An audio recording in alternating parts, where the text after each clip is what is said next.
Well, come on along and welcome aboard to Indiana Sports Beat with Jim Boyle. Thanks a lot for joining us. Thanks a lot for taking us along wherever you're going, wherever you may be headed.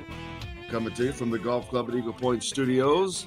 Hope you get your day off to a good start. Plenty to get to today, as always, another big show. We'll be joined by Brian Dawson, who is running for the IU Board of Trustees. There's an election going on the entire month of January. If you're an alumnus, degreed alumnus, you are eligible to vote.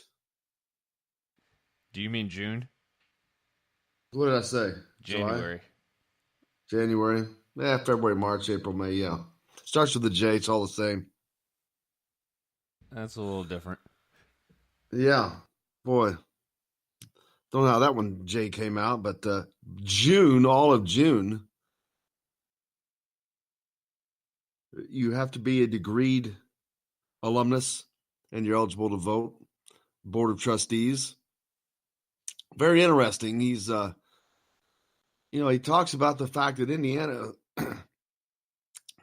and more specifically, President Michael McRobbie, has siphoned off tens of millions of dollars from the BTN funds that are coming in away from the athletics program. We'll talk a little bit about that.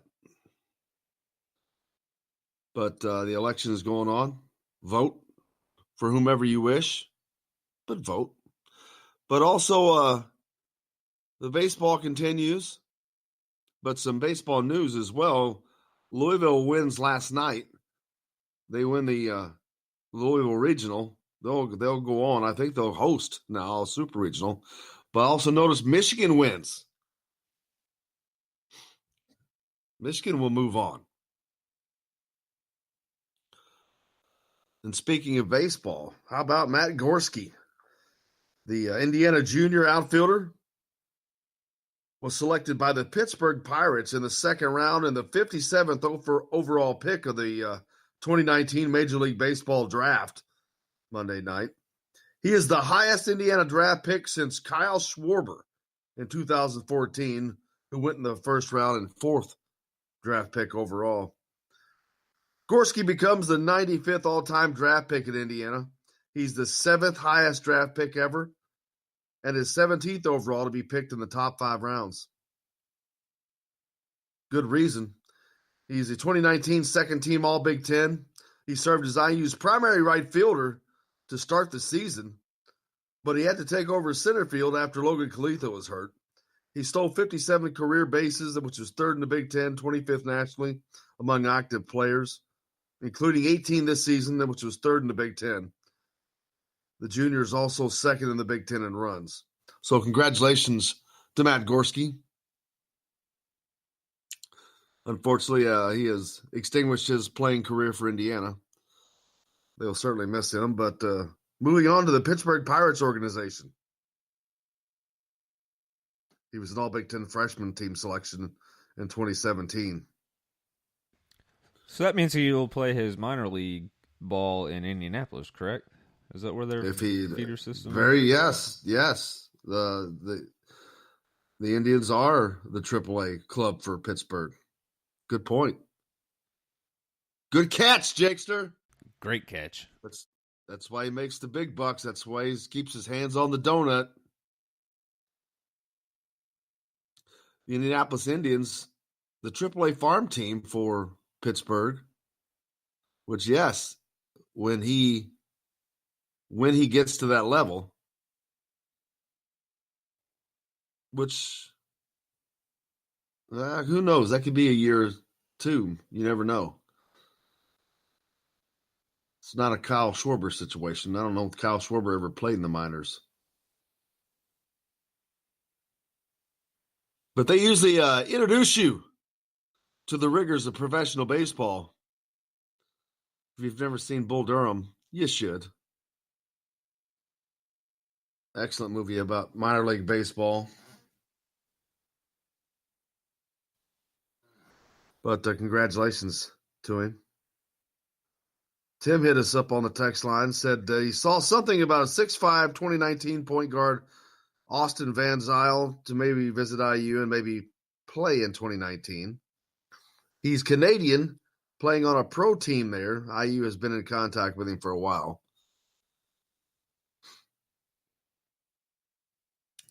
Oh, man, Tim's on it. Speaking of underlings, the Junior All-Stars were at it again last night down in Jeffersonville. And if I am correct, Jakester, 142-105? Correct. It was a rout. A rout the night after they let one slip away down in Louisville. Kind of was, I wasn't expecting that much of a rout, but there you be. Now, Wednesday, they will take on the Senior All-Stars as the competition ramps up a little bit. That'll take place in Newcastle, home of the Indiana Basketball Hall of Fame. We'll be there with complete coverage. Friday night, the seniors go at it, Kentucky and Indiana, down in Louisville at Bellarmine. And then returning home to Indiana on Saturday to Bankers Life Fieldhouse. We'll be there as well. We'll talk to as many guys as we can, especially the recruits right now, the 2020 recruits. But we'll have to check into Austin Van Zyl.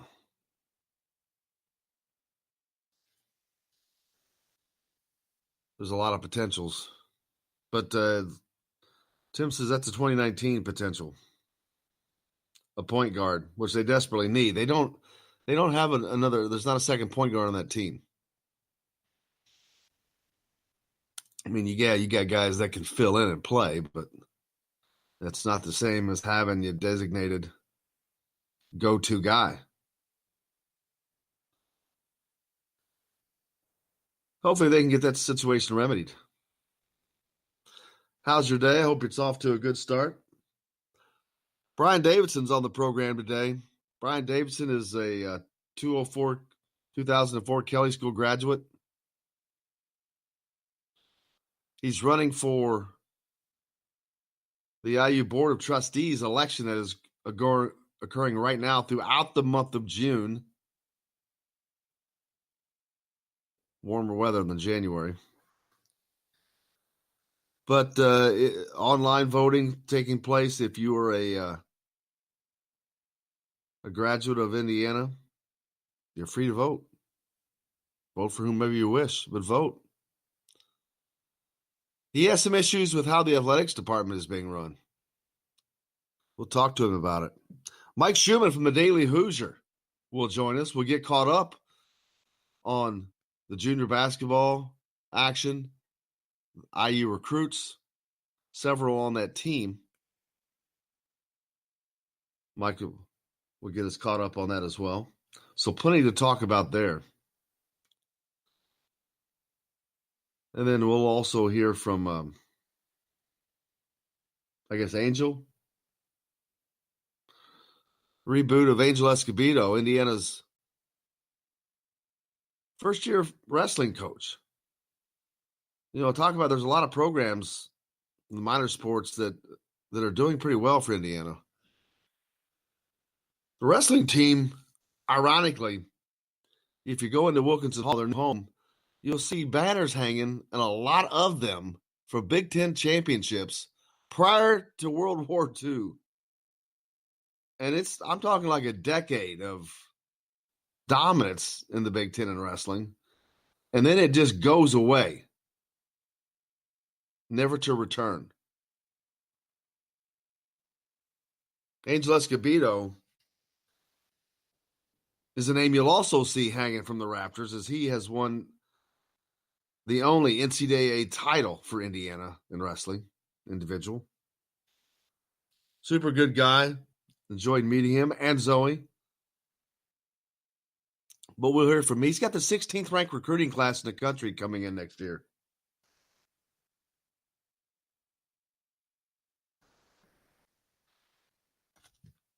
So we look forward to talking to him.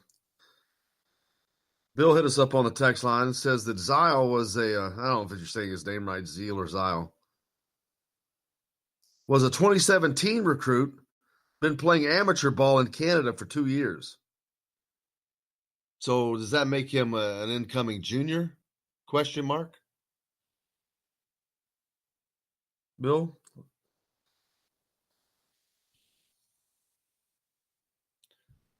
We'll talk to Mike about that as well. But a lot to get to on the program today, a lot to talk about. If you're listening live, feel free to hit us up on the text line, 812-269-6367. We're coming to you from the Golf Club at Eagle Point Studios. We've got a lot more coming up. Stay tuned right here on Indiana Sports Beat with Jim Coyle. Back with more right after this. Go home and take your time, 'cause you're only losing me. Love is a long ways from here. Hello, everybody. Jim Coyle from Indiana Sports Beat. When I'm not covering the Hoosiers, you can find me at Bubba's 33 in Clarksville, located on the northeast corner of I-65 at Veterans Parkway. Bubba's 33 has hand-tossed pizzas, bold burgers, and ice-cold beer from a select list of local craft brewers. An incredible food selection, all made fresh daily. Whether you're meeting the team for that post-win meal in the family dining area or meeting friends for happy hour to watch the game on one of Bubba's 50 TVs. Bubba's 33 in Clarksville. Pizza, burgers, beer. We all want a winning smile for those championship photos, and that's exactly what you will get at Reynolds Family Dentistry in Sellersburg. Reynolds Family Dentistry has been serving the dental needs of Hoosier families for over 30 years. Let Doctors Roger and Jay Reynolds take care of your family. Just off of I-65 at 809 South Indiana Avenue in Sellersburg. Call 812-246-3368. That's Reynolds Family Dentistry, 812-246-3368.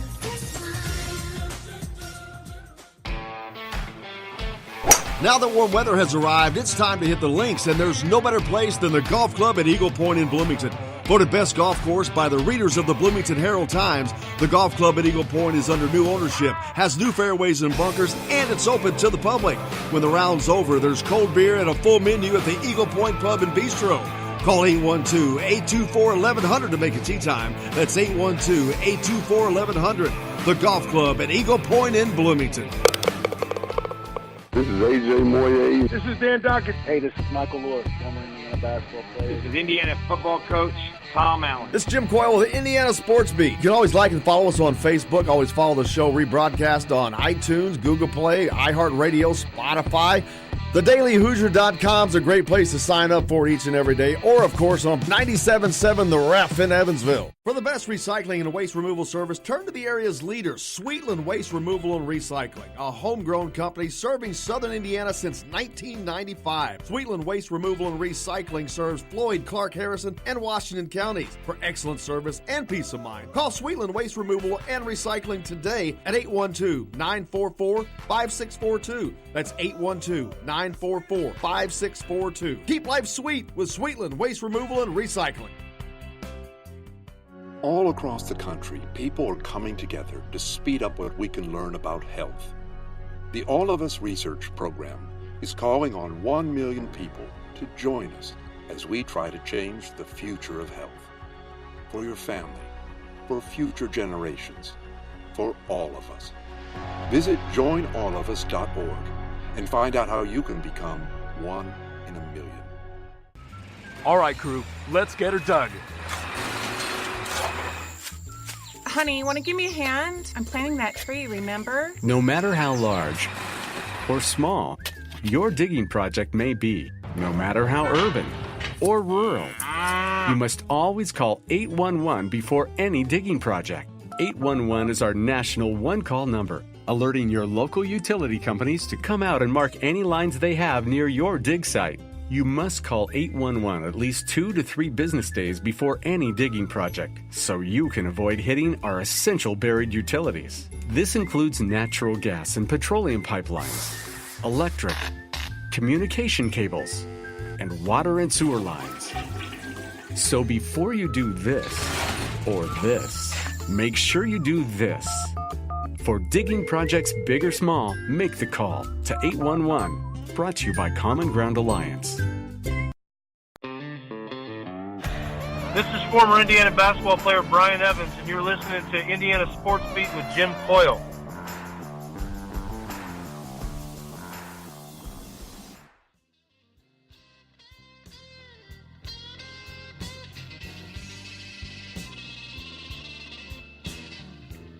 Welcome back to Indiana Sports Beat. Jim Coyle with you as always, coming to you from the Golf Club at Eagle Point Studios, and we are very fortunate to be joined by Angel Escobedo, the new head wrestling coach at Indiana. Angel, thank you so much for your time, first of all. Yeah, thank you. Congratulations on getting the head coaching position at Indiana. I know it has to be pretty cool for someone who went to school at a place to become the head coach there.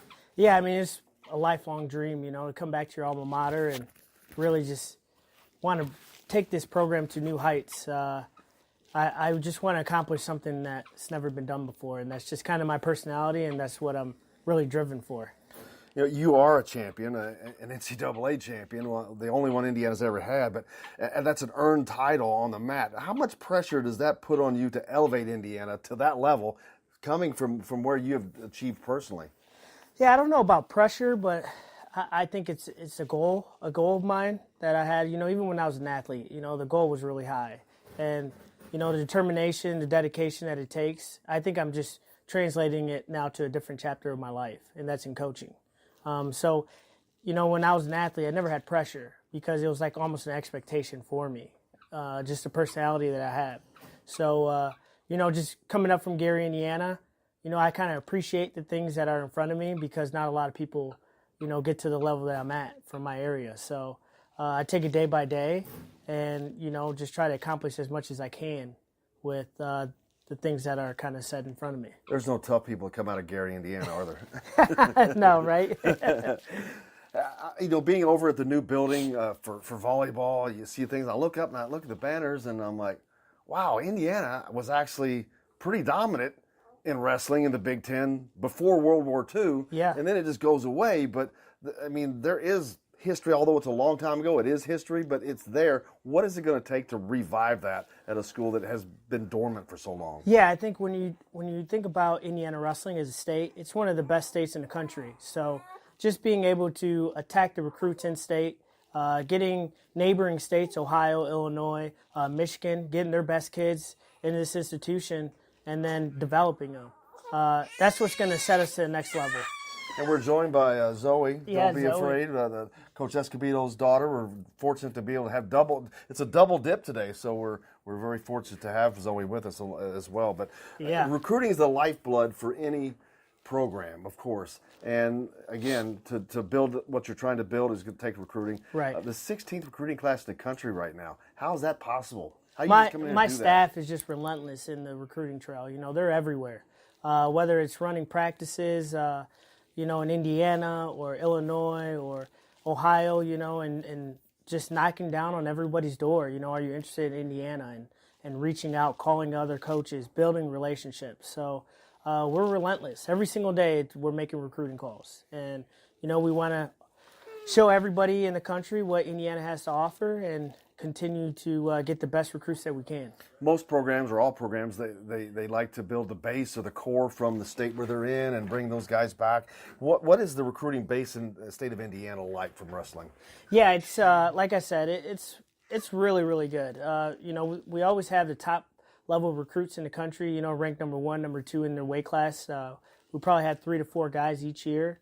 So when you're talking in that kind of aspect, you're like, if I could get the best kid in Indiana, he's going to be ranked in the nation.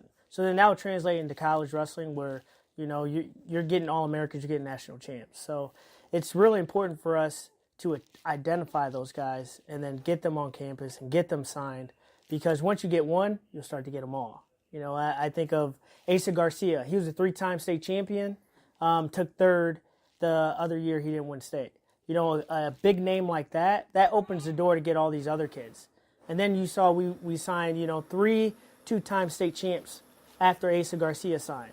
So it was just like kind of a snowball effect. You had a guy that kind of changed the trajectory of our recruiting trail, Asa Garcia, and now everybody else is following suit. So it was really important to get that guy.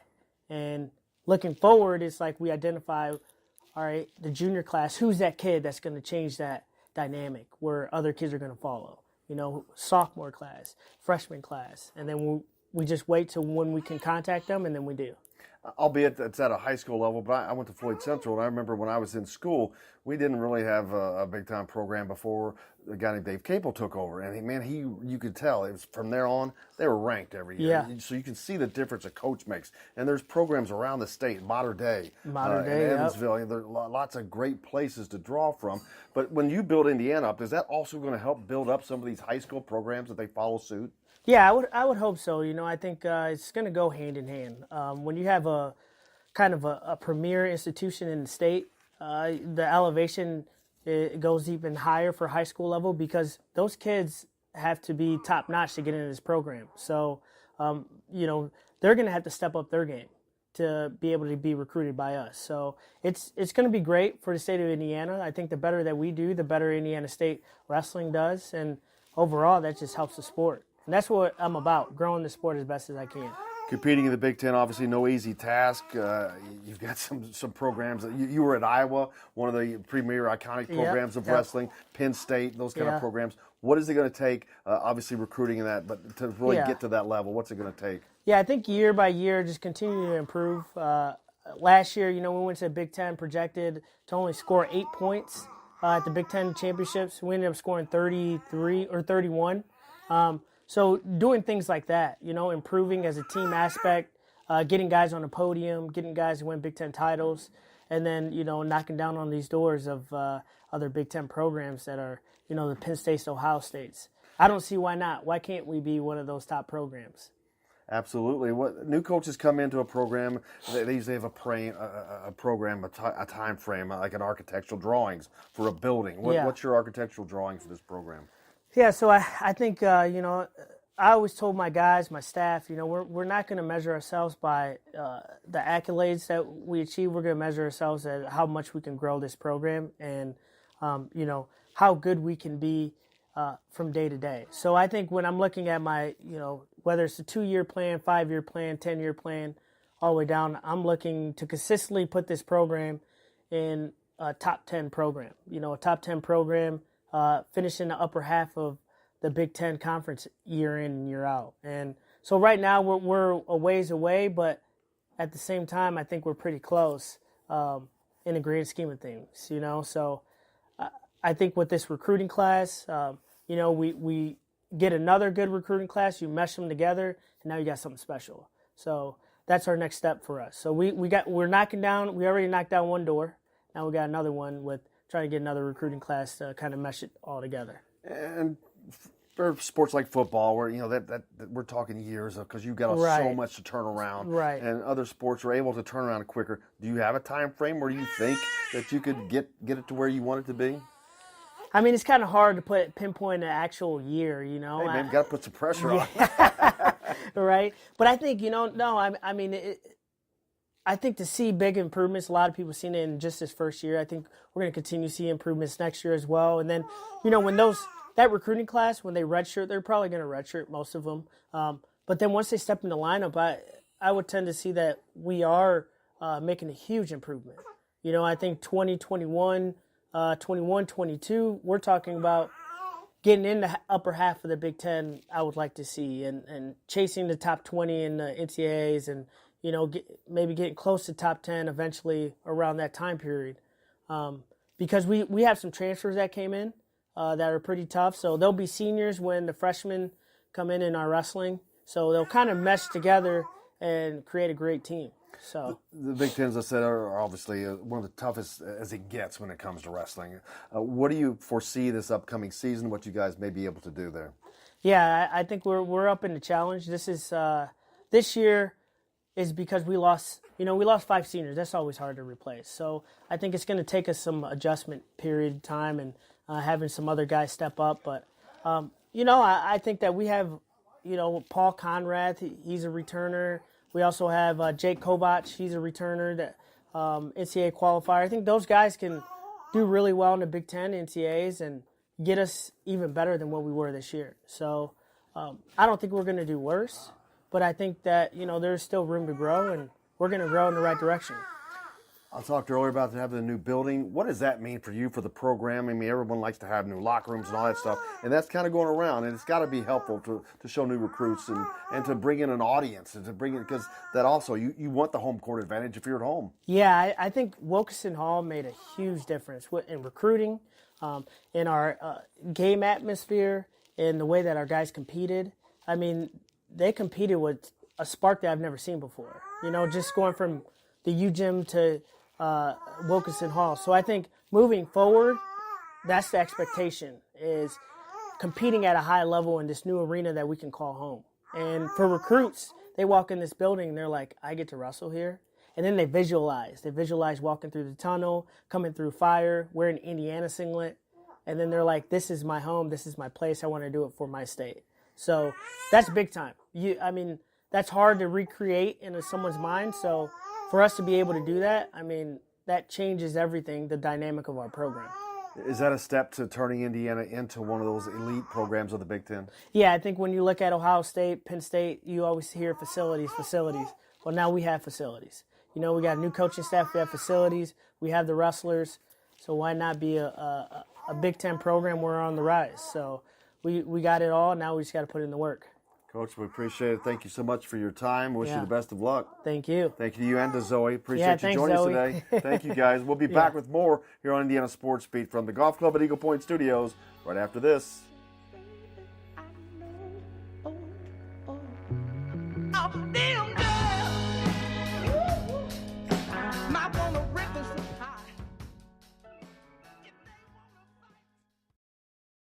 Hello, everybody. Jim Coyle from Indiana Sports Beat. When I'm not covering the Hoosiers, you can find me at Bubba's 33 in Clarksville, located on the northeast corner of I-65 at Veterans Parkway. Bubba's 33 has hand-tossed pizzas, bold burgers, and ice-cold beer from a select list of local craft brewers. An incredible food selection, all made fresh daily. Whether you're meeting the team for that post-win meal in the family dining area or meeting friends for happy hour to watch the game on one of Bubba's 50 TVs. Bubba's 33 in Clarksville. Pizza, burgers, beer. We all want a winning smile for those championship photos, and that's exactly what you will get at Reynolds Family Dentistry in Sellersburg. Reynolds Family Dentistry has been serving the dental needs of Hoosier families for over 30 years. Let Doctors Roger and Jay Reynolds take care of your family. Just off of I-65 at 809 South Indiana Avenue in Sellersburg. Call 812-246-3368. That's Reynolds Family Dentistry, 812-246-3368.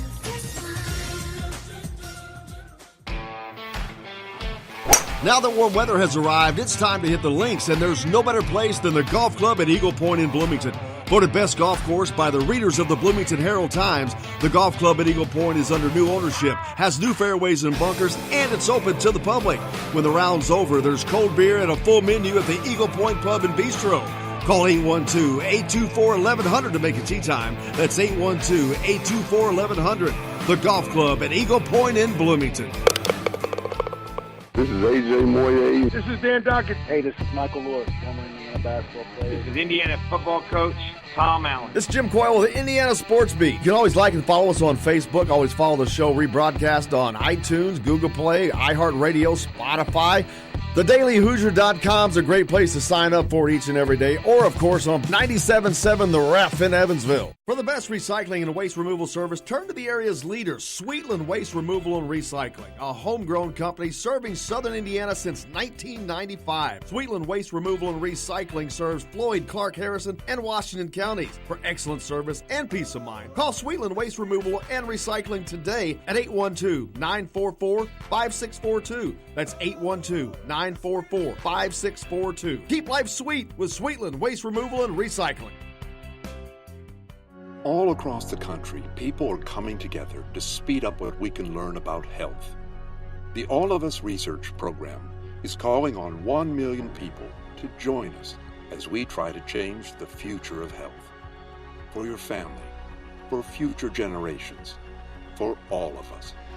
Visit joinallofus.org and find out how you can become 1 in a million. All right, crew, let's get her dug.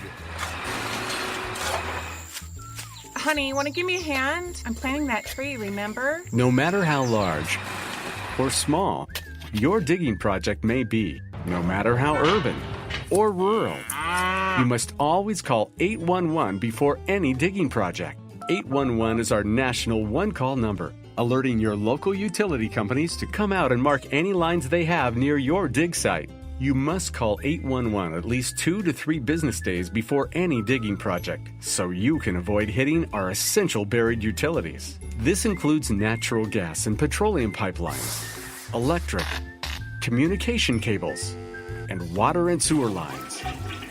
So before you do this or this, make sure you do this. For digging projects big or small, make the call to 811. Brought to you by Common Ground Alliance. You're on the line with Jamal Meeks, former Indiana Hoosier, number 23, 1992. And I'm on the beat with Jim Coyle.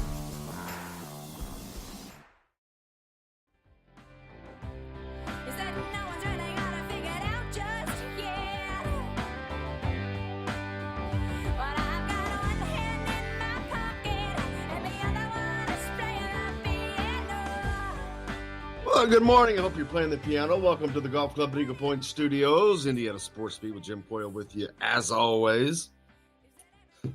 Indiana Juniors, they take care of business last night at Jeffersonville after losing the night before in a game that they just simply let get away. They come back in a resounding fashion, 142 to 105. They thrashed their Kentucky counterparts. After losing game 1 in Louisville, the Indiana Junior All-Stars bounced back, as I said last night. Indiana played up-tempo from the start and jumped out to a 74-50 lead by the break, led by as many as 40 points in the second half. Now, they had a 19-point lead the night before and lost that, but wow. Up as much as 40 points. That shows you the dominance of the difference between that team, really. They should never have lost the night before, which I saw that firsthand.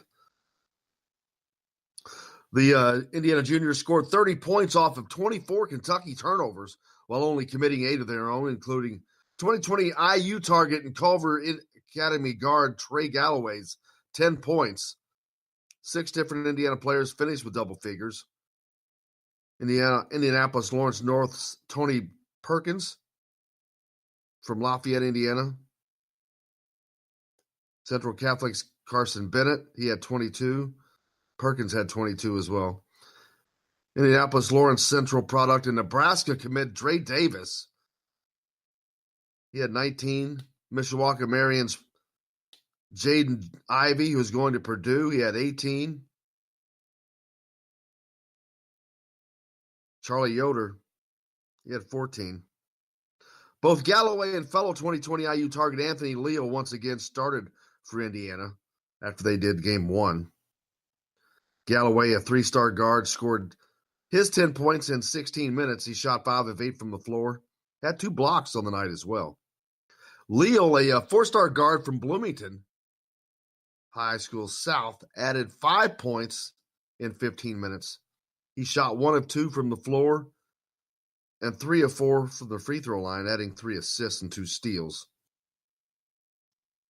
Nigel Pack, who has IU interest and is looking to visit campus this month, chipped in with 8 points in 19 minutes as a starter.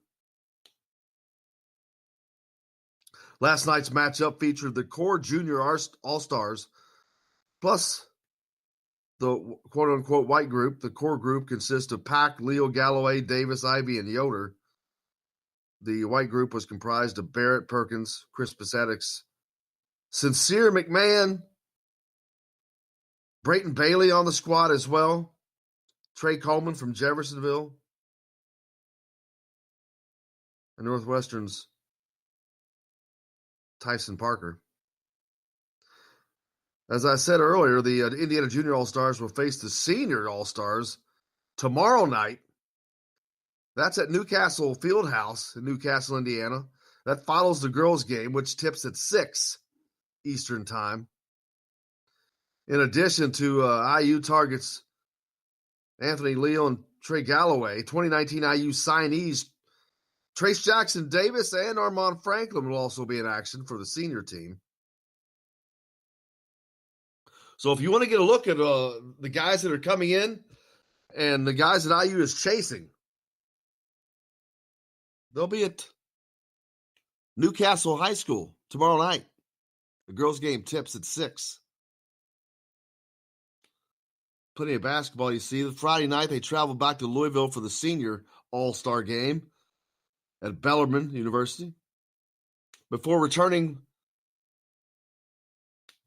back home again in Indiana Saturday to Bankers Life Fieldhouse. Indiana Sports Beat will be there for all of that, of course, giving you complete coverage of Indiana University athletics. I think we had another text from on the text line. This is from Tim. I see Warren Central. Of course, that's up around Indianapolis or in Marion County. Lost its new coach after he was hired 3 weeks ago to a college coaching position. Maybe one of our previous players who wants to coach should jump on that position. That's a text from Tim. Yeah, there's an opportunity, but I think there are several guys that are already coaching. But there is a grand opportunity there.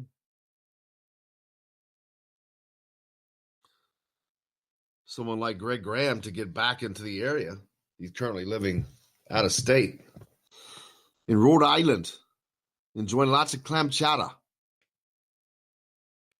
He'd have to give up the clam chowder. But Greg was on with us not too long ago, was very outspoken about the fact that Indiana does not have an IU person on the staff. And it makes sense to me. I mean, it's not a requirement by any means. You know, not every school does that either. But Indiana's just not any school. It's not just any program. And I think that I really do, and it never really dawned on me to that level before. But the more I thought about it, I think that having an IU person on staff, at least, especially when, I mean, you've got Ed Schilling, who has coached Indiana high school basketball. He coached Yogi Farrell. He coached Trayvon Blewett, but that's not an IU connection. But he's got a connection to the state of Indiana. But there's no IU connection. Derek Elston's on the staff, but not as an assistant coach. And they haven't had for quite some time. And the ironic thing is there are several IU guys that are coaching at the D1 level. Hell, we have them on here all the time. You know, you got Dane Fife. I've already mentioned Greg Graham. You got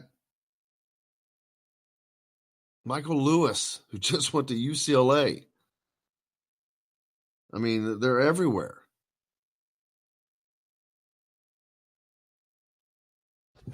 Just a thought there on that.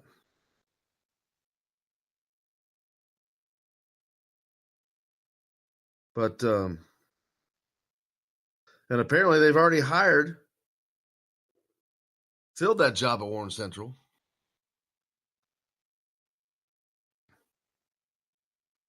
Hired Byers' assistant that was with him at South. Apparently, so text in from. I'm going to leave that one anonymous.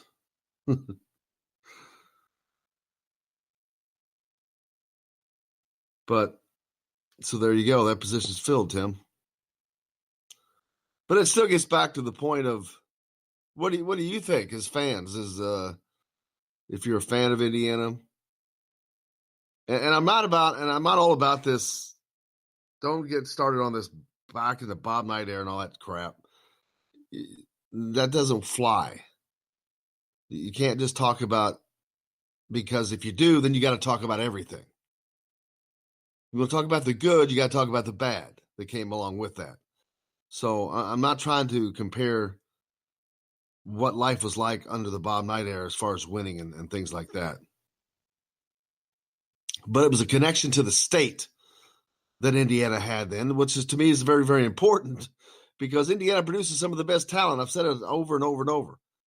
The state of Indiana produces as much talent per capita as any place in the United States. That's just a fact borne out.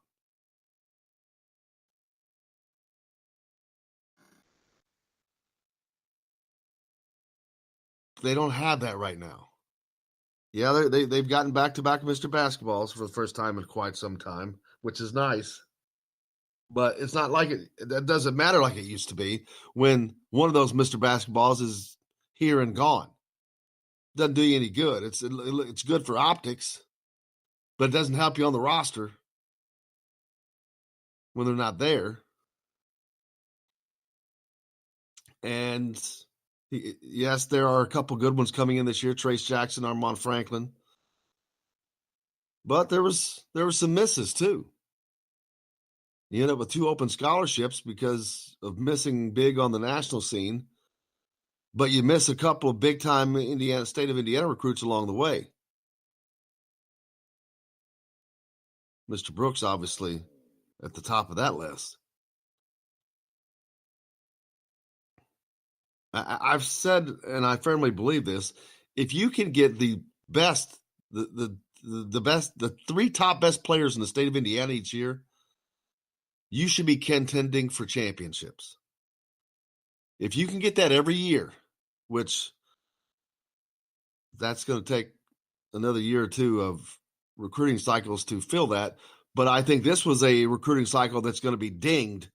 Yes, you got Trace Jackson, Armand coming in, but there's also a hole there that could have been bigger and brighter. You could have had Keon Brooks, and you could have had, who knows, Brandon Newman per se. There's plenty of others that weren't necessarily prioritized in lieu of other players outside of the state that turned Indiana down. But if you can get the top talent every year in Indiana, you should be contending for a championship, a minimum Big Ten championship each year because of the talent level that comes out. You almost always have a 5-star, at least one.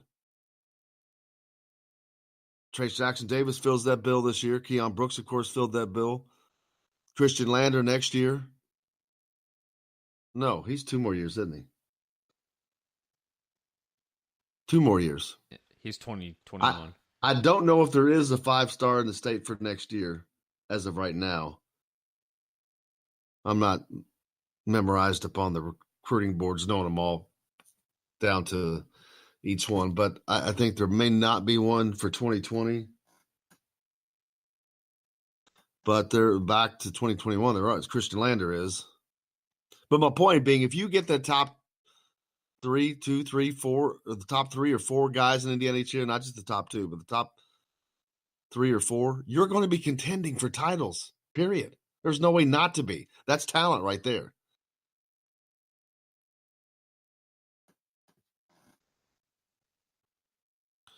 Matt Gorski picked 57th overall in the second round by the Pittsburgh Pirates. Congratulations to Matt Gorski. Sure, Jeff Mercer will be missing his bat.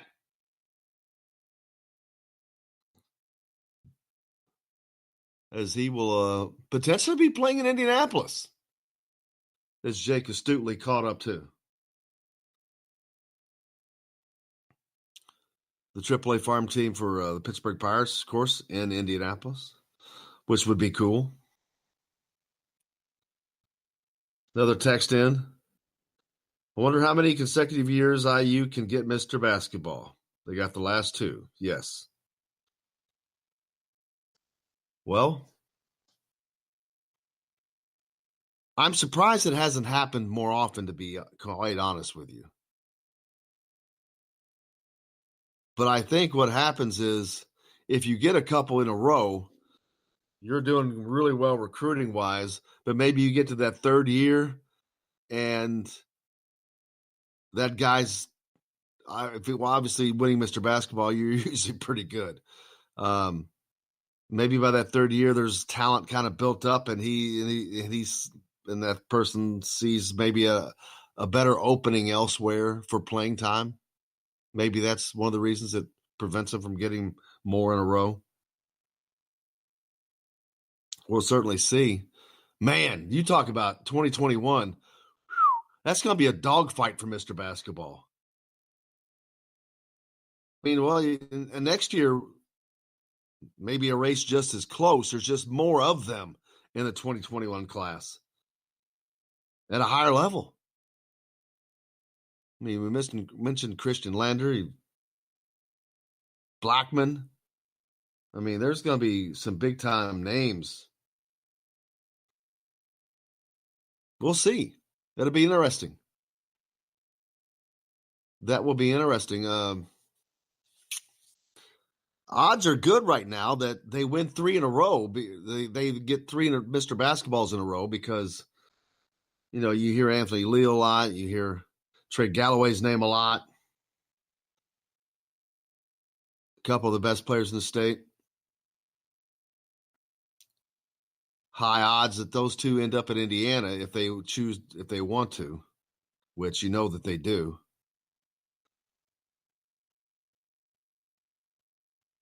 My question is, would they be being recruited as hard had Indiana landed some of the guys that they were trying to get? I'm not sure. I'm being honest with you. I really don't know. I think that missing out the way that Indiana did this year, recruiting-wise, on the talent that they sought that was from outside of the state of Indiana, going 0 for 20, I think that really forced the hand of Archie Miller to recruit in-state. Not that he's not recruiting in-state, he is, but to really focus on that because of the big misses leaves a big hole, first of all. And then that makes the Indiana thing, that drum beat a little louder for folks. But it certainly shouldn't be an issue next year as lots of offers extended for Indiana kids in that 2020 class. They were in action last night, beating Kentucky 142-105. 6 players in double figures. That took place in Jeffersonville.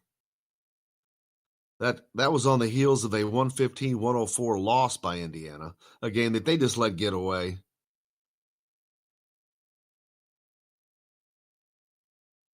Obviously, last night was a dominant defeat, up by as many as 40 points in the second half. Kentucky completely outmanned. It'd be interesting to see these guys play against the seniors on Wednesday in Newcastle. If you're not doing anything, roll over to be at the Newcastle Fieldhouse. I think seats over 7,000 people. Formerly listed as the biggest gym in Indiana. And some guys went around the state confirming size of gyms. Now it's like, what, number 3 something? Yeah, I think so. Seymour is number 1, correct? Seymour, El Numero Uno. They didn't change a bit, but they sure jumped up in the ratings. They were number 3 before those estimates, and Seymour has 8,100. That's like Newcastle was listed as like 9,300. I don't know where that event ever came from to be that far off, because now they're at 7,000 something, which is still pretty good size for a high school gym. They're like 7,800.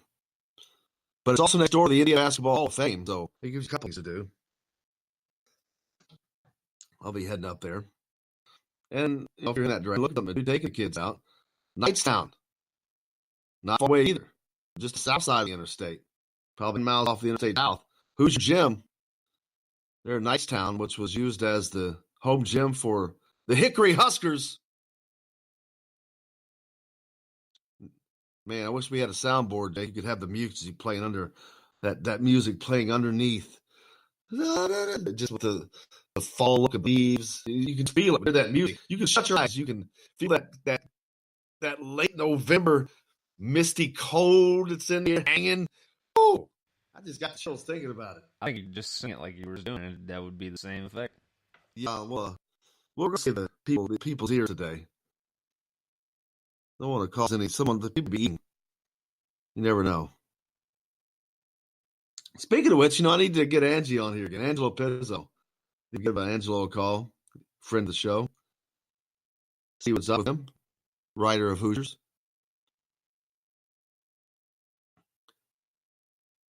But, man, seeing these all-star teams and watching all these different players kind of reminds you, thinks of the Hoosiers, thinks of all those players.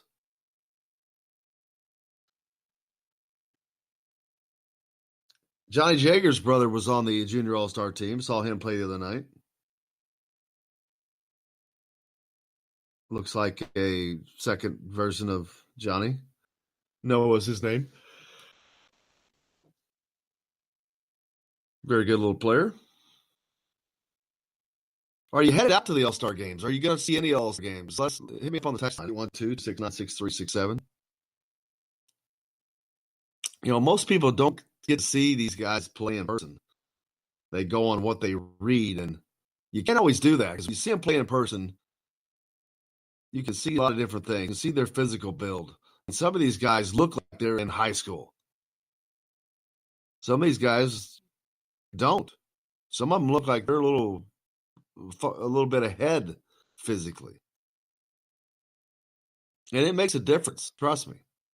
That's why you have such strength and conditioning programs to beat these guys up. Because, man, you get to that next level, and it's another level in every way. In talent, in speed, in strength. Everything moves to a different level. And that's just your freshman year.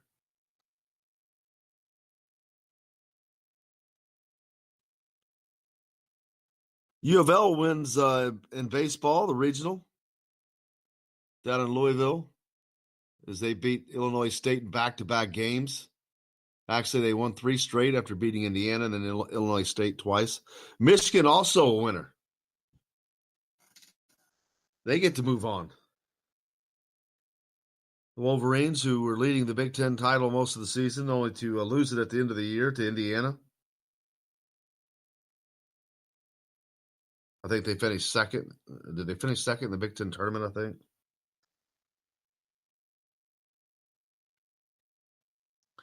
But we got plenty coming up on the program today. Brian Davidson, he's running for the IU Board of Trustees. And he doesn't like how things are being handled in the athletics department. Doesn't like the fact that tens of millions of dollars have been siphoned off by President Michael McRobbie for projects nothing to do with the athletics program, which is okay to a degree, but it seems like to be a higher number than normal being taken away from Indiana's athletics programs than others. What does that do to them from a competitive nature standpoint? What does that do to them to a facility standpoint? Is everything being done to make IU athletics as good as it can be? That question is there because all the money that is coming into the athletics program is not going to athletics. It's all not going back into the athletics programs.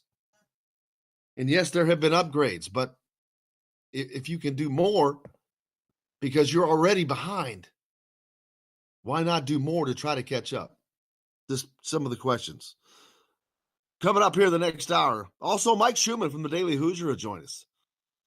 We've got more coming back from the Golf Club at Eagle Point Studios. Indiana Sports People Jim Coyle back with more right after this. Nothing has changed, it's still the same. I've got nothing to say, but it's okay.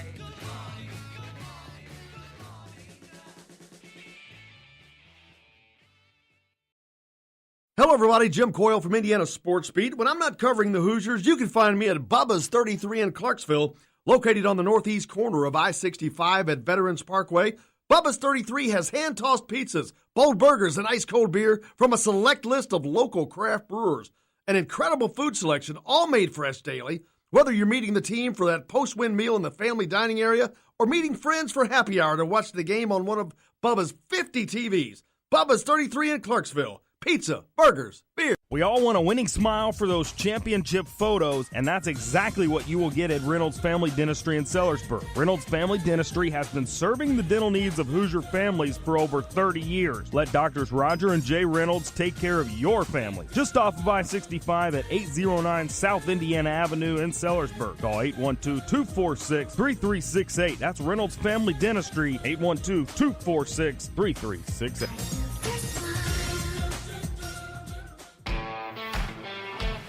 Now that warm weather has arrived, it's time to hit the links, and there's no better place than the Golf Club at Eagle Point in Bloomington. Voted best golf course by the readers of the Bloomington Herald-Times, the Golf Club at Eagle Point is under new ownership, has new fairways and bunkers, and it's open to the public. When the round's over, there's cold beer and a full menu at the Eagle Point Pub and Bistro. Call 812-824-1100 to make a tee time. That's 812-824-1100. The Golf Club at Eagle Point in Bloomington. This is AJ Moye. This is Dan Dockett. Hey, this is Michael Lord, former Indiana basketball player. This is Indiana football coach Tom Allen. This is Jim Coyle with the Indiana Sports Beat. You can always like and follow us on Facebook. Always follow the show rebroadcast on iTunes, Google Play, iHeartRadio, Spotify.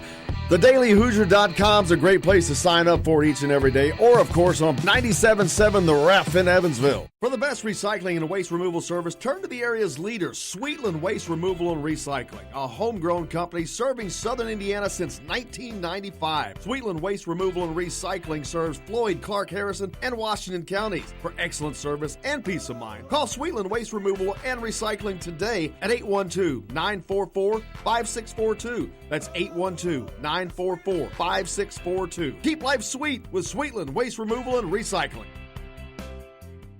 All across the country, people are coming together to speed up what we can learn about health.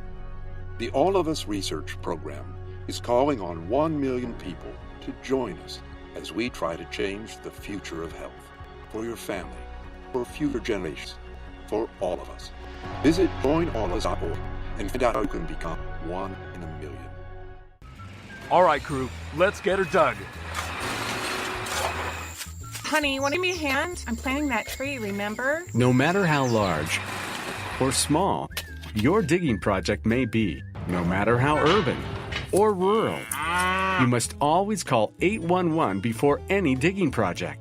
811 is our national one-call number, alerting your local utility companies to come out and mark any lines they have near your dig site. You must call 811 at least 2 to 3 business days before any digging project, so you can avoid hitting our essential buried utilities. This includes natural gas and petroleum pipelines, electric, communication cables, and water and sewer lines.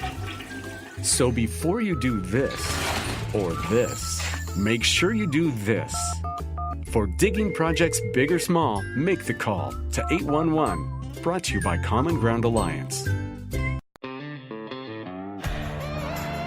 Hey, it's Michael Lewis, former Indiana University player and current UCLA assistant basketball coach, and you're listening to Indiana Sports Beat. This hour is brought to you by Sweetland Waste and Removal Service, a homegrown company serving southern Indiana since 1995.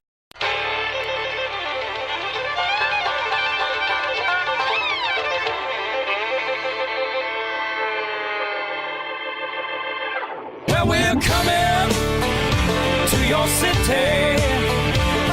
Gonna play our guitars and sing you a country song. We'll all be flying higher than a jetliner. And if you want a little bang in your yin yang, come along. Well, come on along and welcome to board Indiana Sports Beat with Jim Coyle for the ride, coming to you from the Golf Club at Eagle Point Studios. Jake's at the wheel, keeping everything on the track. Plenty to get to today on the program. Brian Davidson running for IU Board of Trustees. We'll talk to him.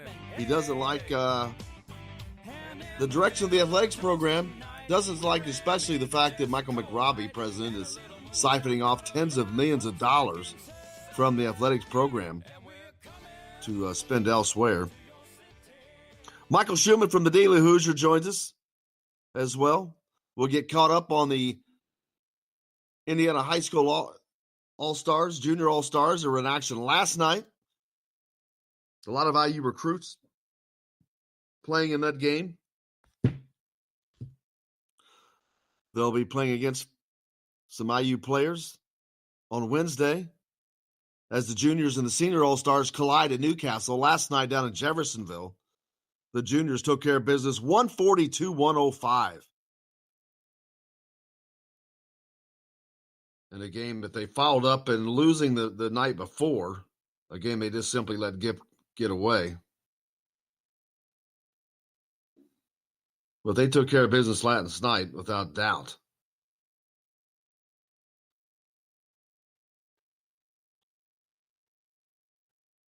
Antoine Randall, he's back on the College Football Hall of Fame ballot 8 years in a row now, I think. He didn't do much. You ever look at his stats? I watched him play. I grew up watching him play. We had season tickets whenever he was there, and he was amazing. Probably the best football player I've ever seen live, just as an overall football player. You know what I mean? I mean, he was just insane. Well, you know, all the things that people are doing now that, you know, whether whomever you're talking about, he did it. He was doing it first. I mean, he's on the 2019 ballot. It's the 8th consecutive year. He was all Big Ten Freshman of the Year in 1988. Well, then he was all Big Ten 99, 2000, 2001. He was dominant. He was the Big Ten MVP. He was All-American, first team.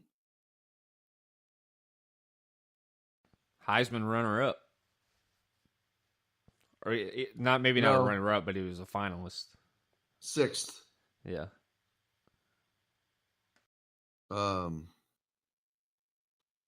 But he was the first player, the first in NCAA history to score 40 touchdowns and throw for 40 touchdowns.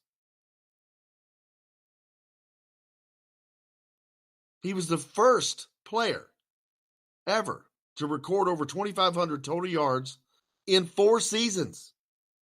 And the first ever to both pass for 6,000 yards and rush for over 3,000 yards. Yeah, that's pretty Hall of Fame worthy in my mind. Why is it 8 years in a row he's on the ballot? Why the hell has this not been selected in already? He was a pioneer. He was a pioneer of the quote-unquote dual threat quarterback. He did it better than anybody had ever done it at his time. He then goes on to play for 10 years in the NFL with Pittsburgh and Washington. He's a Super Bowl champion. I know that has nothing to do with college, but it just shows you what he did in college. He further backed up in the pros with a decade-long career at a Super Bowl ring.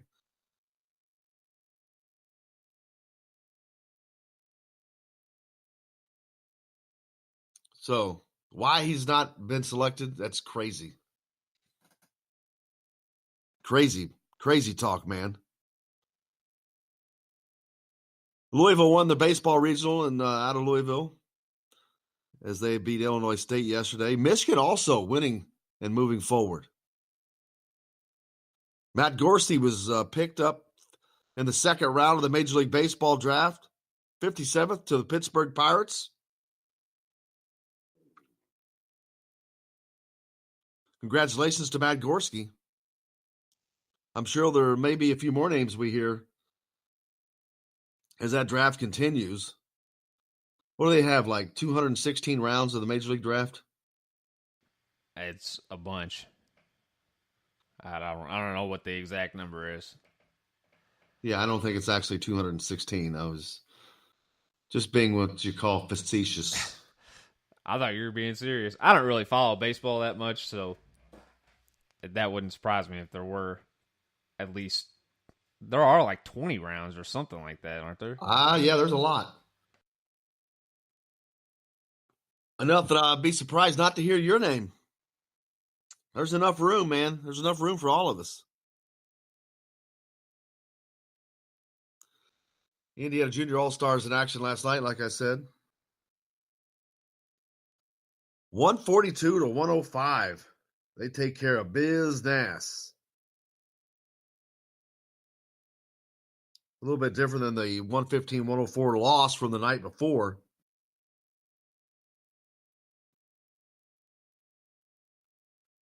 After losing game one in Louisville, the Indiana Junior All-Stars bounced back down in Jeffersonville. They played more of an up-tempo from the start and jumped out to a 74-50 lead by the half. They were up by as many as 40 points in that game. Indiana scored 30 points off of 24 Kentucky turnovers, while only committing 8 of their own, including 2020 IU Target and Culver Academy guard Trey Galloway's 10 points. 6 different Indiana players finished with double figures scoring efforts. Indianapolis Lawrence North Tony Perkins had 22. Lafayette Central Catholic's Carson Barrett had 22. Lawrence Central product and Nebraska commitment Dre Davis had 19. Mishawaka Marian's and Purdue commit Jaden Ivey had 18. And Charlie Yoder from Westview had 14. Both Galloway and fellow 2020 IU target Anthony Leo once again started for the junior team, as they did the night before. Trey Galloway is a 3-star guard, scored his 10 points in 16 minutes. He was 5 of 8 from the floor. He had a couple of blocks to go along with that. Leo, a 4-star guard from Bloomington South High School, he added 5 points in 15 minutes. He was only 1 of 2 from the floor, 3 of 4 from the free throw line. He had 3 assists and a couple of steals in there as well. Nigel Pack, who's drawn some IU interest, looking for to visit campus sometime this month. He knocked down 8 points in 19 minutes as a starter. Monday night's matchup featured what's considered the core junior all-stars, plus the white group. The core group consists of Nigel Pack, Anthony Leal, Trey Galloway, Trey Davis, Ivy, and Yoder. The white group was comprised of Barrett, Perkins, Chris Pasatic, Sincere McMahon, Brayton Bailey from Bedford North Lawrence, Jeffersonville's Trey Coleman, and Kokomo's Tyson Parker. Obviously, we'll see those guys in action Wednesday, as I'll travel over to see the juniors take on the seniors up at the Newcastle Fieldhouse as the seniors prepare for their weekend tilt with Kentucky, which will take place Friday and Saturday. Friday night down at Bellarmine, and Saturday at Lucas Oil.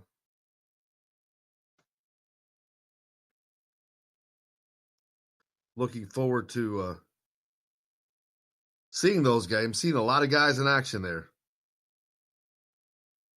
See a lot of talent. Text into the text line from Tim. IU 2021 target Terrence Clark to possibly reclassify to 2020 class. He says, of course, Kentucky is involved with that.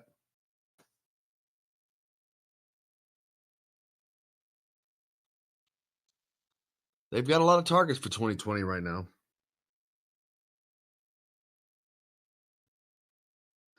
One of those mentioned earlier, Jeff Rabjohns talked about Austin Van Zyl. I don't know if it's Zeal or Zyle, has taken an interesting path in his basketball development, now playing for Indiana as a possibility. Originally from Oakville, Ontario, near Toronto, Canada, 6'5" point guard, spent his sophomore season at Huntington, West Virginia Prep before playing the past 2 seasons in Monaco, France, with the idea of challenging himself against older players. Van Zyl is now in the process of deciding between going pro or going to college in the United States as a member of the 2019 class. Of course, Indiana has 2 open scholarships, so they have room. There's room at the inn. Indiana is one of the schools he is considering, and potential visit to Indiana is looming. The deal with Monaco preserved his college eligibility. Jeff Rabjohns cites multiple sources. He also says that per sources that have seen him play the past 2 years, he can really pass, has terrific vision, and is an outstanding shooter. Sources said he was leading the league in three-point shooting in 2017-18 before a wrist injury. During the 2018-19 season, he had a sports hernia and missed 23 games, playing in 9 while not being 100%. Van Zyl actually played against former IU guard Romeo Langford at the Adidas Nations a couple of years back. Van Zyl's father is South African, and Van Zyl played with Team Africa at Adidas Nations. He has scholarship offers and interest from ACC and Big 12 schools, among others.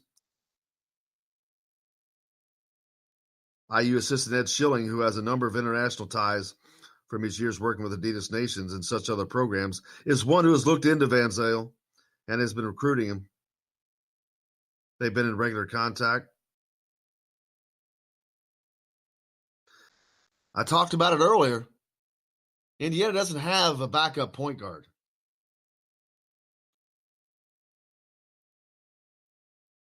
So that would fill that role quite nicely, in addition to giving him another body. Sounds like it would be a solid addition. But he would be short-lived, obviously, if he's looking between going to college or just going pro. I mean, it would be a stopgap measure, which normally I wouldn't recommend those, but this is something that could be needed. Indiana's in a hole with those 2 open scholarships, and you need a backup point guard. You saw what happened last year. I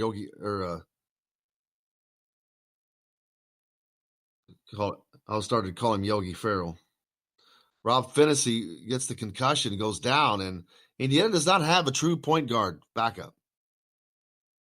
Hey, we got plenty to talk about on the show today. We'll get more into the Indiana Junior All-Stars and the IU recruits. Antoine Randall on the College Football Hall of Fame again. Brian Davidson joins us next. He's running for the IU School Board of Trustees. Back with more here on Indiana Sports Beat with Jim Coyle from the Golf Club at Eagle Point Studios right after this. It's to help him now. It's fare thee well, my home lover. I never expect. Hello, everybody. Jim Coyle from Indiana Sports Beat. When I'm not covering the Hoosiers, you can find me at Bubba's 33 in Clarksville, located on the northeast corner of I-65 at Veterans Parkway. Bubba's 33 has hand-tossed pizzas, bold burgers, and ice-cold beer from a select list of local craft brewers. An incredible food selection, all made fresh daily. Whether you're meeting the team for that post-win meal in the family dining area or meeting friends for happy hour to watch the game on one of Bubba's 50 TVs. Bubba's 33 in Clarksville. Pizza, burgers, beer. We all want a winning smile for those championship photos, and that's exactly what you will get at Reynolds Family Dentistry in Sellersburg. Reynolds Family Dentistry has been serving the dental needs of Hoosier families for over 30 years. Let Doctors Roger and Jay Reynolds take care of your family. Just off of I-65 at 809 South Indiana Avenue in Sellersburg. Call 812-246-3368. That's Reynolds Family Dentistry, 812-246-3368.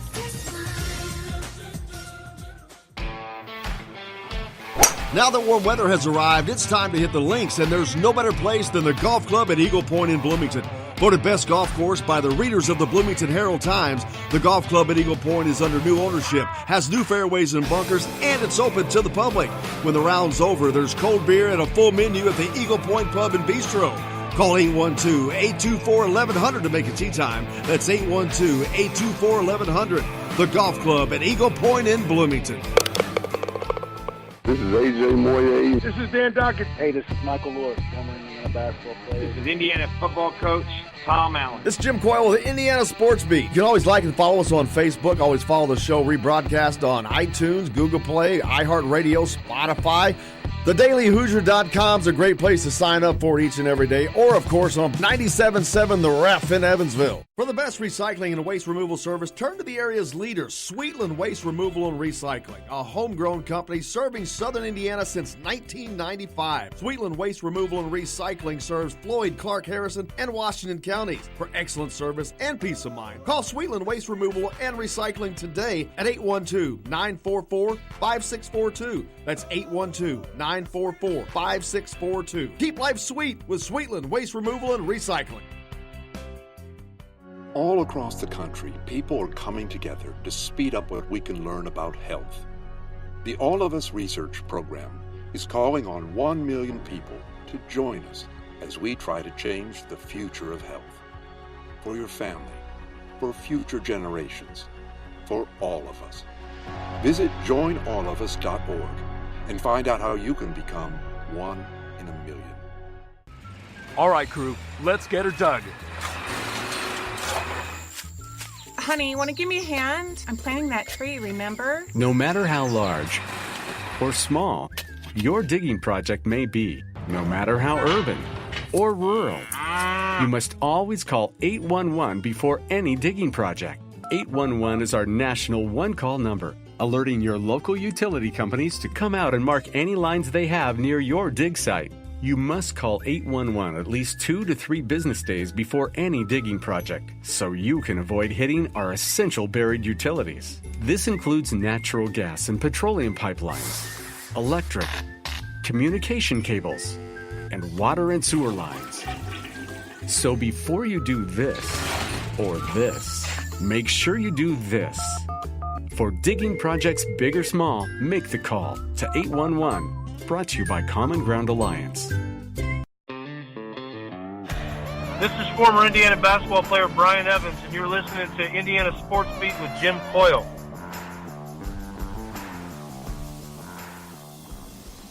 Today's guest is brought to you by Reynolds Family Dentistry of Sellersburg. You need $1 million smile for those championship photos, and that's exactly what you'll get with Reynolds Family Dentistry.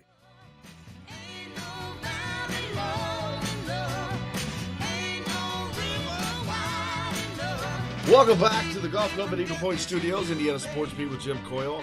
As always, hope your day's going well. If not, continue trying to get it headed in that direction for you. But right now, we're joined by Brian Davidson. And if you've been paying attention, if you're an alumnus of Indiana, you may have noticed that the elections are going on right now throughout the month of June for the Board of Trustees. And Brian is running for an at-large spot, I believe. Is that correct, Brian? That is correct. I am running for one of 3 at-large spots for alumni. Now, how many people are currently vying for those 3 spots? So it is just 1 spot open right now. A elected trustee would serve a 3-year term. So I am running for the 1 open spot coming up this year, and I'm running against the incumbent, who is Mary Ellen Bishop, and this would be her 4th term on the board. Always tough to defeat an incumbent for obvious reasons, but obviously she's been in the state for a long time. Probably has tremendous name recognition from the state, but at the same time, I thought it important to put my hat in the ring, offer a choice, and offer a a bit of a different direction towards the future. There's in most elections nowadays, there are term limits. Is that something that exists on the Board of Trustees? To the best of my knowledge, absolutely not. A lot of these trustees have been on the board for quite some time. Most of the time, these elections are actually quite competitive. In the last cycle, there were 7 people running. It just turns out that only 2 ended up running this year. Very well. And I noticed part of your platform has involved the BTN funds that have been coming into Indiana, which are very, very lucrative, but they're not all going to the athletic side. Sure. That is there's 2 main parts to my plank for why I'm running. The first I really want to point out before I dive into the BTN money that really fires a lot of people up, but I do want to touch on education first because it does come first on my platform. And really, it's focusing on changing the model of higher education to better adapt for the future. I think we can all agree that college, for the most part, looks in many ways very, very similar to when I went to school, and in some ways very similar to when my parents went to school. And that old debt-driven, constant tuition going up model, in my opinion, is not fit to keep standing and keep raising the debt level in this country. And I absolutely am running to transform that model and adapt it towards the future. And my first big plank in trying to achieve that would be pushing for tuition caps to start to achieve some technological advances within the university. But diving back towards the BTN and athletic piece of my platform, last year around the IU football tailgate, and like it or not, a lot of times at these IU football tailgates, there's a little bit of negativity in the air. And last year I noticed for the first time that rather than blaming the coach or blaming a player or blaming facilities or blaming the interception that we just missed, a lot of the negativity started moving towards the administration's handling of BTN money and specifically using BTN money for outside athletic projects. There's been a lot of different quotes by both Fred Glass as well as President McRobbie about using BTN money for the new International Studies building. And quite frankly, the reporting on this is very difficult. There aren't hard numbers about just how much money has been lifted from the athletic department for non-athletic endeavors. And it really seemed to resonate with the fan base, and there were a lot of people talking about it, and it's gotten a lot of people angry. And quite frankly, it's one of the main reasons why I'm running is to restore that funding to the athletic department or as much as possible. As we put these student athletes on TV at all hours of the night, covered in Adidas logos, I think we can all agree that we've, for a large part, professionalized college athletics. And if we're going to put these kids on TV to be earning millions and millions of dollars, that TV money should go to benefit all of the student athletes. And then I want to also be very clear. I do not propose that the money only benefits the basketball program or the football program. I do believe in the 24 teams, one university concept pushed by the university right now. And I do believe that money, for the most part, as much as possible, should stay in the athletic department. So, very long-winded answer to your question, but that is the long and short of why I'm running. Well, no, it's an answer that's needed and more is like it. I mean, we're talking about $50 million a year, I think, that comes in through those sources. And is there an estimate of how much has been pilfered from the athletic side? Yeah, Jeff Rabejohns of Peegs.com has put various estimates out there. By his reporting, he's put a lot of information requests out there to interview President McRobbie to get an exact total. In my digging, I cannot find an exact total. And just to throw just a little bit of a curveball out there about how difficult it is to understand the university finances. And by the way, they've done a lot of different things with the foundation over the last few years to shield a lot of finances from public records and Freedom of Information Act requests. As a bit of an anecdote, last year my little brother actually tried to buy the URL firefredglass.com, and it was already taken. And after a little bit of digging, he realized pretty quickly that actually the URL was owned by the university. It took him over 2.5 months to get a Freedom of Information Act request through to understand just a couple $1,000s, in fact, that was spent on a URL, I guess, to shield the athletic department from potential embarrassment. But that type of financial clarity is very, very difficult to find across the system right now. And in fact, it'd be one of the bigger things that I would push for as trustee is a lot more transparency in where funds are being sent. So is that a fact that Indiana owns the Fire Fred Glass domain name? That is a fact. It's a bit of an embarrassing fact. I hate to pick out that as something of everything you just said, but my God, that just makes me laugh. It is laughable, but at the same time, it's not laughable, right? We're going to have a hearing this week to raise tuition again for students, and we're spending money on a URL to avoid embarrassment. At the end of the day, it's laughable, but it shouldn't be funny at the end of the day. This is, our university that a lot of people care deeply about. And, at the end of the day, the trustees are the guardian of that university and how that funding is being spent. And that is one of the main reasons I'm running. Talking with Brian Davison, he's running for Indiana University Board of Trustees, an election that's going on all the month of June. All of alumni that degreed alumni are eligible to vote in this. I have voted in the election myself. Across all campuses. So, and we talk about the 24 sports one university, whatever. So how can these minor programs not be affected negatively by this money that is being siphoned off from the Big Ten? I mean, that's to me one of the big reasons of bringing that money in is so it can be dispersed and used by programs who aren't normally going to get the love. And they're now, and to be fair, now there are a lot of things that are going on. Wilkinson Hall just got built. It's a new home for the volleyball and the wrestling program, and locker rooms all over across programs are getting revamped. But a lot of those are privately funded, aren't they?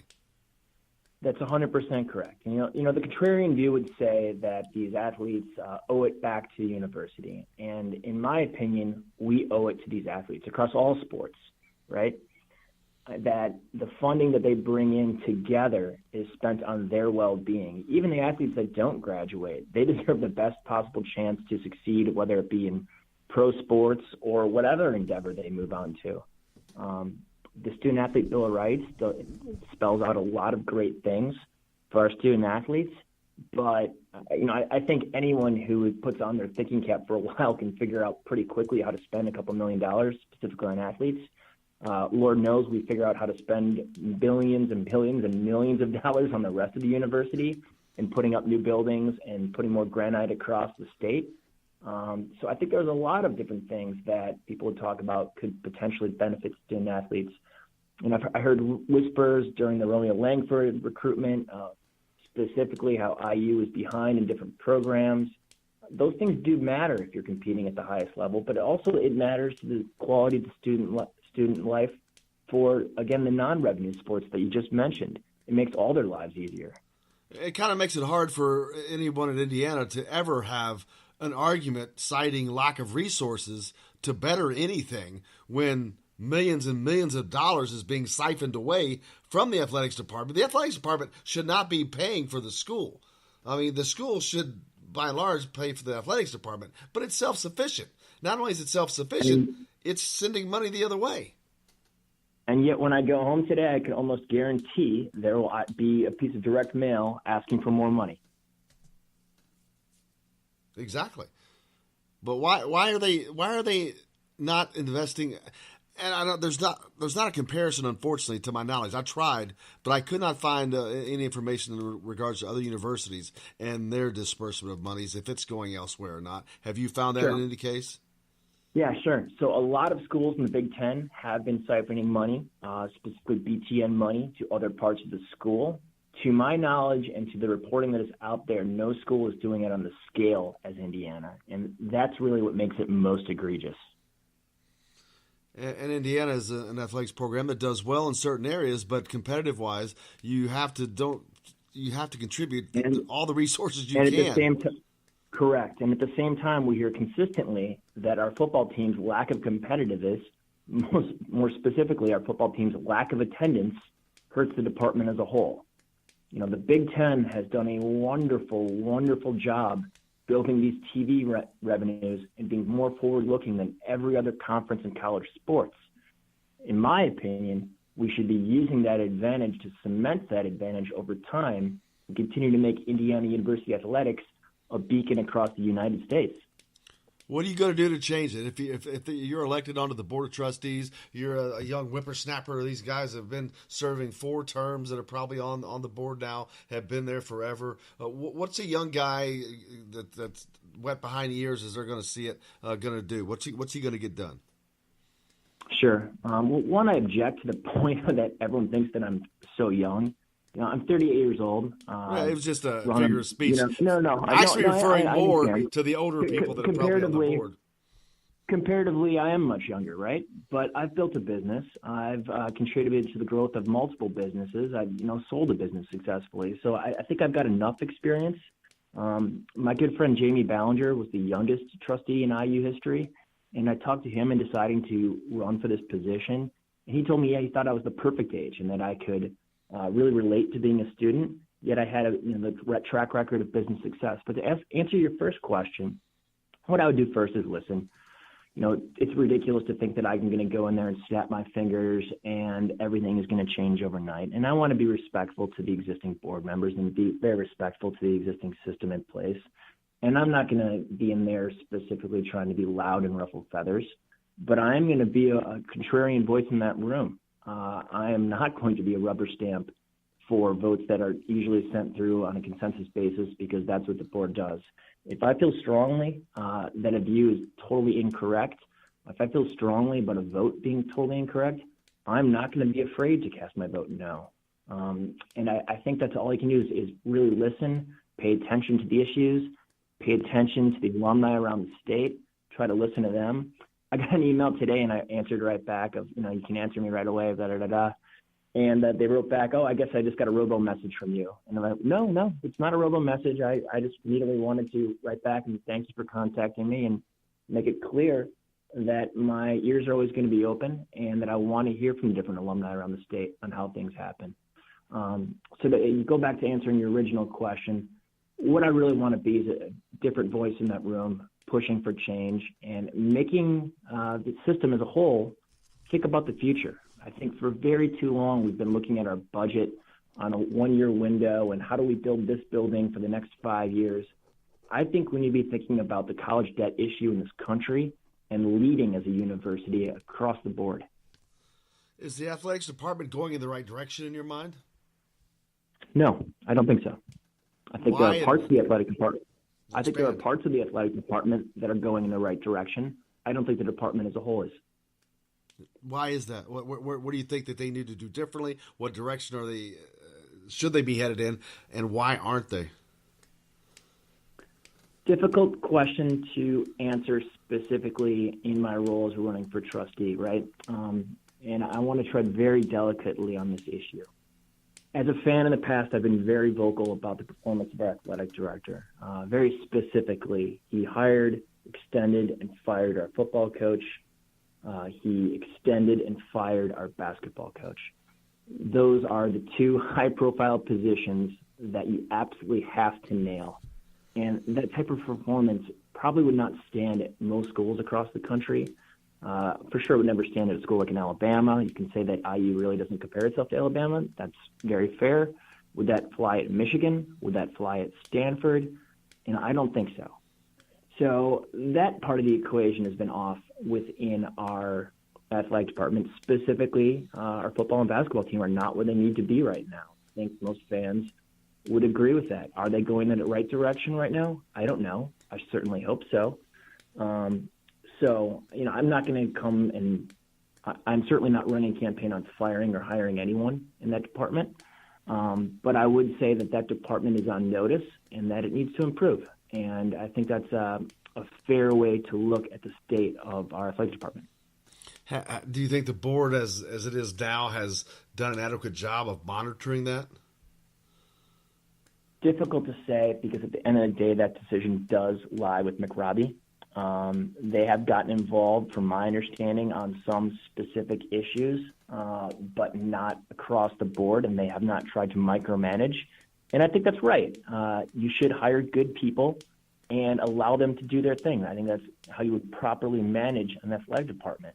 But I do think time is coming for a judgment on the progress of different parts of the program. and I would hope that all the parts are evaluated equally.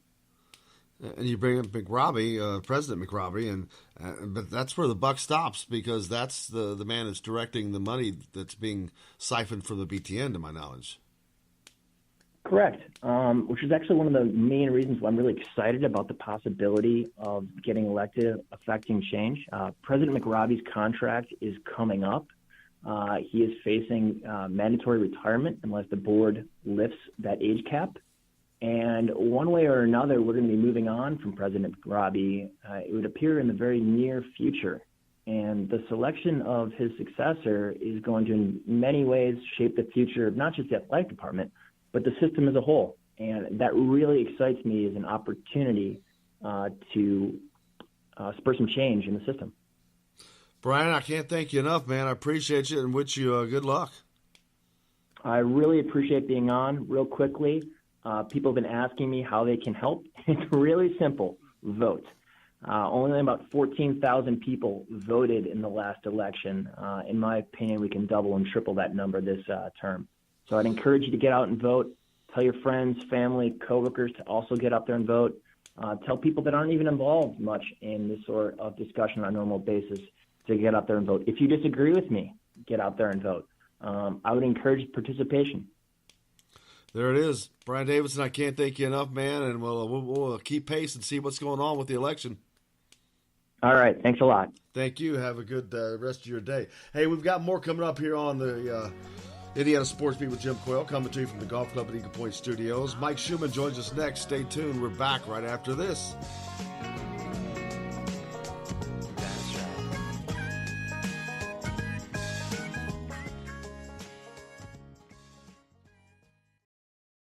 Hello, everybody. Jim Coyle from Indiana Sports Beat. When I'm not covering the Hoosiers, you can find me at Bubba's 33 in Clarksville, located on the northeast corner of I-65 at Veterans Parkway. Bubba's 33 has hand-tossed pizzas, bold burgers, and ice-cold beer from a select list of local craft brewers. An incredible food selection, all made fresh daily. Whether you're meeting the team for that post-win meal in the family dining area or meeting friends for happy hour to watch the game on one of Bubba's 50 TVs. Bubba's 33 in Clarksville. Pizza, burgers, beer. We all want a winning smile for those championship photos, and that's exactly what you will get at Reynolds Family Dentistry in Sellersburg. Reynolds Family Dentistry has been serving the dental needs of Hoosier families for over 30 years. Let Doctors Roger and Jay Reynolds take care of your family. Just off of I-65 at 809 South Indiana Avenue in Sellersburg. Call 812-246-3368. That's Reynolds Family Dentistry, 812-246-3368.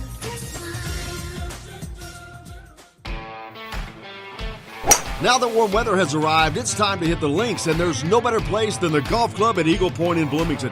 Voted best golf course by the readers of the Bloomington Herald-Times, the Golf Club at Eagle Point is under new ownership, has new fairways and bunkers, and it's open to the public. When the round's over, there's cold beer and a full menu at the Eagle Point Pub and Bistro. Call 812-824-1100 to make it tee time. That's 812-824-1100. The Golf Club at Eagle Point in Bloomington. This is AJ Moye. This is Dan Dockett. Hey, this is Michael Lord, former Indiana basketball player. This is Indiana football coach Tom Allen. This is Jim Coyle with the Indiana Sports Beat. You can always like and follow us on Facebook. Always follow the show rebroadcast on iTunes, Google Play, iHeartRadio, Spotify. TheDailyHoosier.com is a great place to sign up for each and every day, or, of course, on 97.7 The Ref in Evansville. For the best recycling and waste removal service, turn to the area's leader, Sweetland Waste Removal and Recycling, a homegrown company serving southern Indiana since 1995. Sweetland Waste Removal and Recycling serves Floyd, Clark, Harrison, and Washington counties. For excellent service and peace of mind, call Sweetland Waste Removal and Recycling today at 812-944-5642. That's 812-944-5642. Keep life sweet with Sweetland Waste Removal and Recycling. All across the country, people are coming together to speed up what we can learn about health.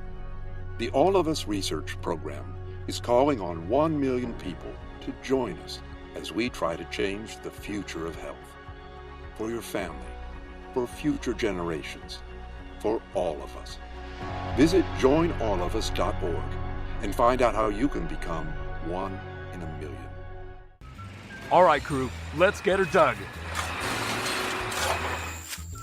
Honey, want to give me a hand? I'm planting that tree, remember? No matter how large or small your digging project may be, no matter how urban or rural, you must always call 811 before any digging project.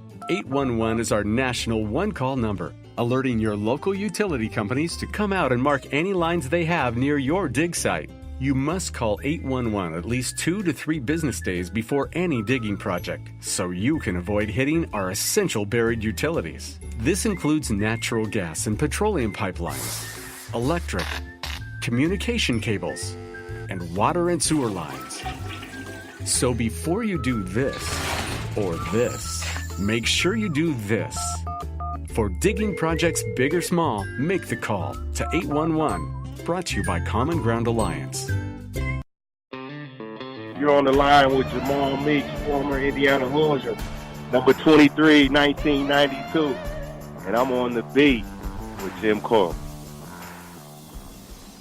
Today's guest is brought to you by Bubba's 33 in Clarksville, with hand-tossed pizzas, bold burgers, and ice-cold beer. Pizza, burgers, beer. Bubba's 33 in Clarksville.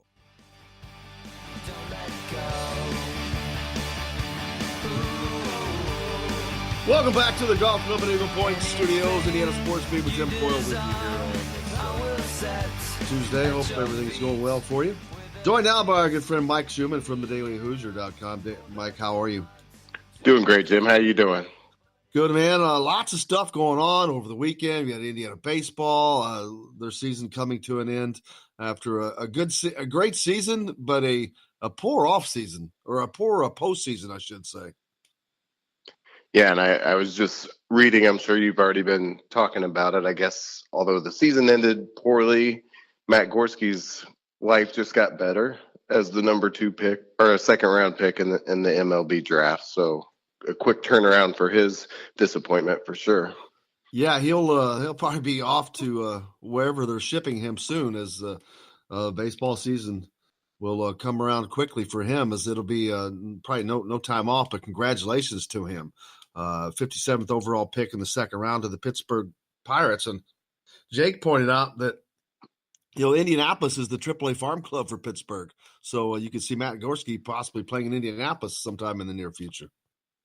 That's exactly right. And I wouldn't be surprised if it's in the very near future. He's a guy that just seems to have like the MLB toolkit with everything going on, being a really athletic guy that's rangy in the outfield, really good speed, a big guy that can hit for power. So I think, I think he went a little bit sooner than a lot of people thought, but I think the reason for that is because he just has at least all the raw abilities to eventually make it. So it's going to be fun to watch him develop. And like you said, hopefully IU fans will get a chance to see him on a pretty regular basis at some point in the near future. Yep, hate to see him go, but there's a lot coming back for Indiana baseball next year, so they should have a good foundation for Coach Jeff Mercer to build on. But he mentioned it in the post-game press conference. They've got to do a better job matching athlete for athlete against teams like Louisville, who's a program that Indiana should aspire to, and I'm sure that they do, because Louisville's in kind of a unique position. It's not in what I call the Sun Belt, these California, Southwest, Southern teams that all have warm weather year round, where you see the vast majority of the best teams, best programs. Louisville's in that northern edge of that. So that's something that Indiana can emulate, because we're already talking about an hour and a half difference, although they do play in the ACC, which has a lot of those Sun Belt programs, which helps them. But it can be done.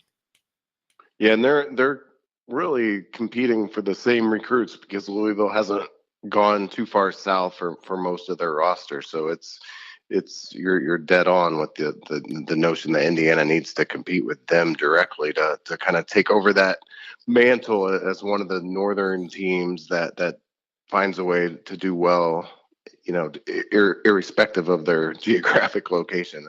And I think they can do it. I mean, I think all in all, for a first season for Jeff Mercer, he kept things going and did something that hadn't been done in a while with an outright Big Ten title, so that they have something that they can hang their hat on. I mean, I just think, they did get exposed a little bit in terms of, the starting pitching really the entire time down there in Louisville really didn't hold up the way it had during the rest of the season. So that showed you that, maybe, it wasn't as dominant as we thought, perhaps due in part to the schedule.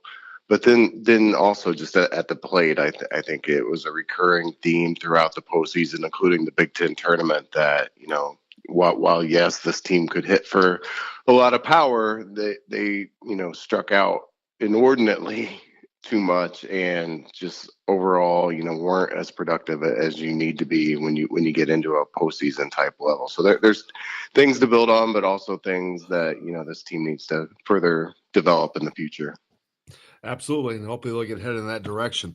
Also, Antoine Randall on the College Football Hall of Fame ballot for the 8th straight year. It shocks me that he's not already in. I read off some of his statistics earlier. It's just crazy.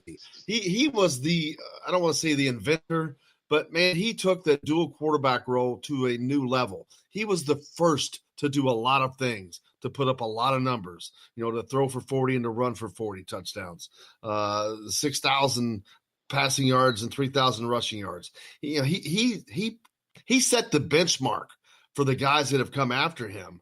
And I can't imagine that he's not in the College Football Hall of Fame after being on the ballot for this long. Yeah, you hit on the two big stats. I think the other one that I read yesterday is that at the time that he graduated, he was the all-time leading rusher for quarterbacks as well. So, I mean, the stats are a no-brainer. I think you have to be a first-team All-American, which he also accomplished.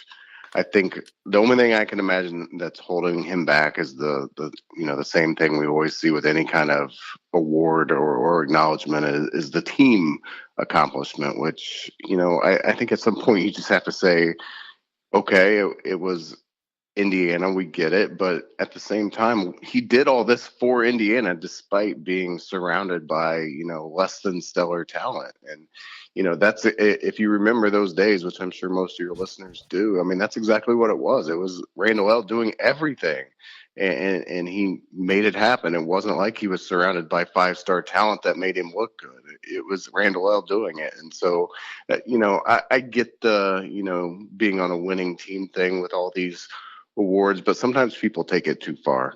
I see it, and I see that all the time. That drives me insane because I look back at Anthony Thompson, Tevin Coleman, and the fact that they were on Indiana hurt them in Heisman voting. And Tevin Coleman runs for 2,000 yards in a season, something that's barely been done in college football. He doesn't even make the top 5. And to me, the fact that he did it on Indiana is what's the most amazing part. So that should give him extra votes for that, and the same here. But yeah, it's it is what it is. But I'm just shocked that he's not already in. College basketball running wild now, man. A lot going on right now with the All-Star season. Mike, the junior All-Stars have gotten 2 games in the books. They split that series, but obviously I saw the game down in Louisville the other night, and Indiana just let that one slip away. They were right there and then let it go. But then last night they come back and just completely throttle Kentucky, 142-105. They were up by as many as 40 points in the second half. Yeah, and I think we saw this last year too, right? I mean, I think the Indiana kids know that they're better and perhaps underestimated the amount of motivation that the Kentucky kids are going to play with. And, that was your outcome in the first go round. But when the Indiana kids decided that they were going to play hard, and I heard, in your interview of Anthony Leal that they were disappointed that in the way they played in the first game and the way they let that lead slip away, that they weren't going to let that happen again. And so you can see exactly what happens when the Indiana kids decide to play a complete game. They just completely dominated that contest. So it'll be interesting to see how the senior boys play and if they come out with the same level of motivation for both games instead of letting one slip away. A lot of IU recruits on this team. Obviously, Anthony Leal, Trey Galloway had been in to visit last week, 2 of those, but a lot more that have received interest as well, but offers to those guys. But one of the questions that I come up with is Anthony Leal, because he's from Bloomington, because of the misses, Would he be getting recruited as hard had Indiana not missed on some of those high caliber names that they missed on? I mean, I think it's a fair question. I think part of what you can look at for guidance on that question is the fact that he, for as long as I can remember, he's been the highest rated recruit in his class in the state of Indiana, and IU didn't offer until just like a month ago. And so that probably gives you some indication. I think it may be somewhat of a change of philosophy in the coaching staff. I mean, you and I both heard Archie Miller say last week that, he again emphasized getting old as a team. And I think Leal's the guy that you don't necessarily look at and say, okay, he's going to be a major factor as a freshman, but you do see the potential for an upperclassman that has a major impact on a team. And so, I think it's a combination of all those things that why Indiana is pursuing him. I think everybody has the same questions about him. He's a streaky shooter from what I can see, but he's also a good athlete. Probably my biggest question about him is, will he be able to defend on the perimeter at the Big Ten level? I think he is a good shooter. I think he's proven that over enough of a body of work that I'm not worried about slumps. But the question that I've seen and the couple of times that I've watched him is, when he's up against a really talented, really quick two guard, is he going to be able to stay in front of him? I think they that was said about somebody named Kyle Guy, maybe. Right. Right. Right. Well, there's another name that's been popping up really here, the media lately, Austin Van Zyl, a unique situation, played a couple of years amateur ball overseas. Yeah, and that one sprung up on me. I'll be the first to admit I knew nothing about that guy. I thought it might be another Bob Knight-like fabrication of a foreign name when I first saw it, because I had no idea that he was on the radar, but it's certainly an interesting prospect. I will tell you, reading about him, that I have major reservations about, a guy that, so adamantly and openly emphasizes the NBA. And he's one and done. He's undoubtedly a one and done. What's that? He's undoubtedly a one and done. That's his plan, is to be someplace, or that's even if he goes to play college. He may just decide to go pro, and it doesn't have to be in the NBA for a year. Right. Yeah. And so, I mean, to me, Archie's system is not exactly like some. Go ahead.